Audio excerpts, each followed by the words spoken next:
Salah satu fasilitas yang Allah berikan untuk kita untuk menjadi lebih baik namanya adalah birrul walidain. Birrul walidain niku artine bekti marang wong tuwa. Bekti marang sinten? Marang sinten? Lo takon, mriki sing ngrandi wong tuwa ngacung. Ngrandi wong tuwa. Metu ka watu ngacung. Sing metu ka watu ngacung.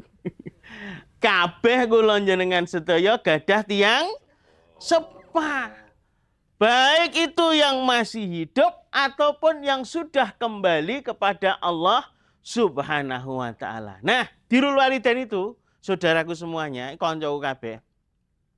Kuwi fasilitas saka Gusti Allah gen uripe luwih apik. Contoh real nyata.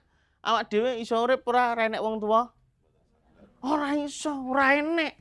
Ora enek wong tuwa, dhewe ora enek. Mula bekti wong tuwa iki dadi fasilitas luwih apik niku pripun maksude?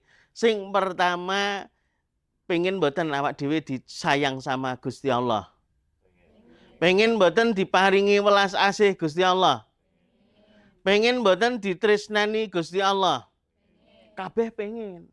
Nah, bekti marang wong tuwa niku termasuk amalan sing paling disenengi Gusti Allah.